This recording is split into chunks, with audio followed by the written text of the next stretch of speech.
أنا عايز أساعدك يا نعمة، بس أنت كمان لازم تكوني عايزة تساعدي نفسك. طب حضرتك قول لي عايزني اعمل ايه وانا اعمله؟ في الحقيقة يعني أنا مش مصدق إن ده يطلع منك، خصوصا إن كان قدامك فرصة تقلبي مروان بيه لما كان عيان، فمش معقولة تكون اتغيرت مرة واحدة فجأة كده. لازم حد لعب في دماغك. انا والله العظيم ما اعرفش انه دواء هيسقطها ولا هيأذيها في حاجه، انا كنت فاكراها فيتامينات عادي. شاطرة.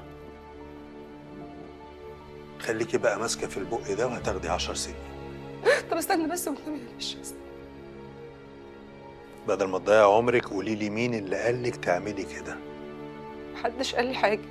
مازن ولا كرم ولا شريفة؟ شريفه هي اللي قالت لي اعمل كده. كدابة، كدابة لأن هي اللي كشفتك قدامهم.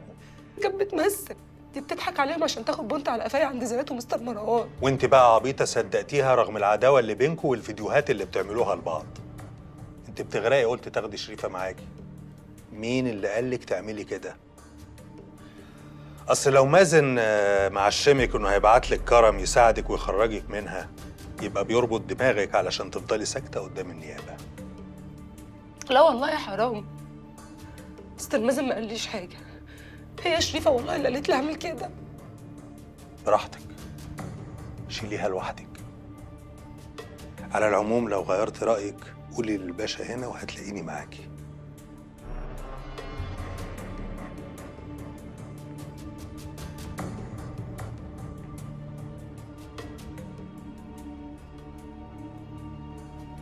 تعرفي يا نعمة ان انت صعبانة عليا، بس الغريب بقى انك مش صعبان عليكي نفسك ولا تامر اللي هيتربى بعيد عنك.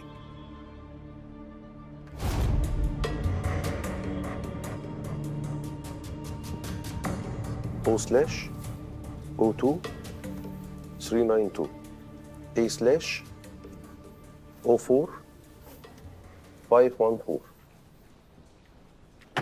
بونسوار.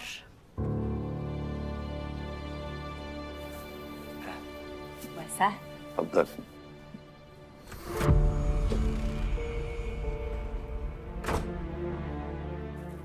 ليك عين تيجي لحد الشركة هنا وتوريني وشك تاني؟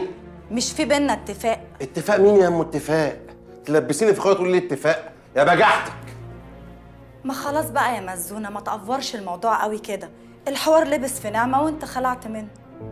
ما هو لو نعمة اعترفت انا الوحيد اللي هيلبس في الحوار ده، وانت طبعا بره الموضوع وقاصده عشان ما تتعكيش.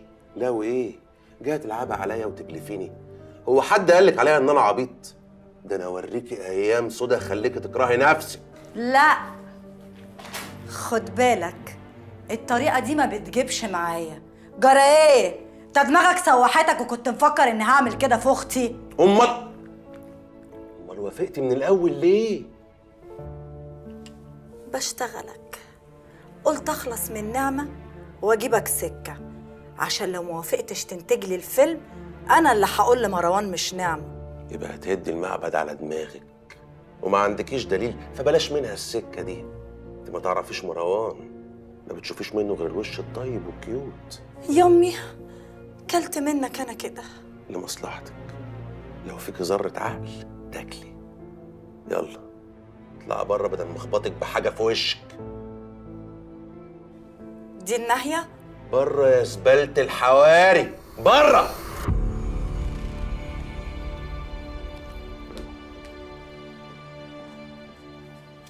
لا ما رحتش لنعمة يا حنان، كان عندي شغل. هي مش امها جت وقعت في عرضك؟ حاضر هروح لها بس ما اخلص شغلي. يا حسن يا حسن، البت دي غلبانه ودول ولايه مالهمش اي حد، حرام عليك اقف معاها. وبعدين انت ما شفتش من نعمه الا كل خير، مع انك عملت في الست دي عمايل ما تتعملش، والست بصراحه ما عملتش اي حاجه، فده اقل واجب. هروح لها، بس لما اروح لها بقى هنرجع زي زمان ولا هتفضلي مقموصه؟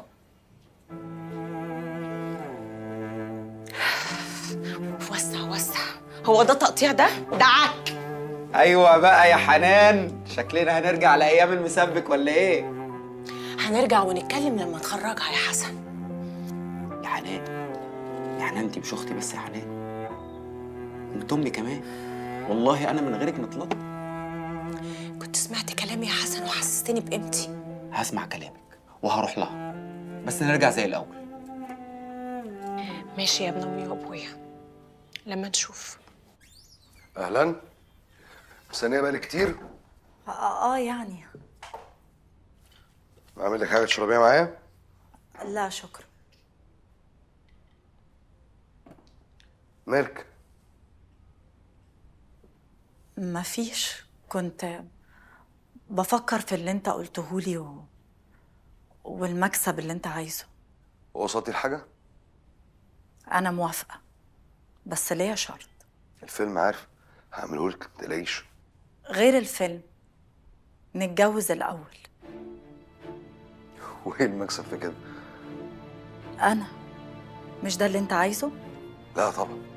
بعدين انا عمري ما افكر اطلق زينات دلوقتي، خصوصا وهي حامل فيلم. ده أنت عايزني فوق البيعة بقى. الله، امال يبقى مكسب ازاي؟ لا ده أنت واضح إنك فهمتني غلط. أنا ماليش في الحرام. شرفت يا شريف. تاني مره ما تبقيش تيجي قبل ما تاخدي ميعاد. أنت بتطردني؟ انا مش فاضي للهجص بتاعك ده. انت عايزه حاجه وعرفتي تمنها، عايزه تتكلمي وتدفعيه نقعد، عايزه تفصلي يبقى بره.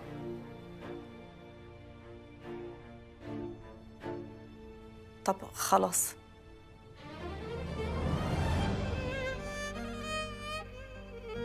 أنا مش هفاصل.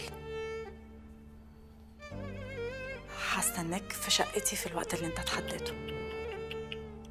انا ما برتاحش الا في بيتي وعلى سريري. طب وزينات؟ هوديها السخن. ديل. فين الضحكه الحلوه؟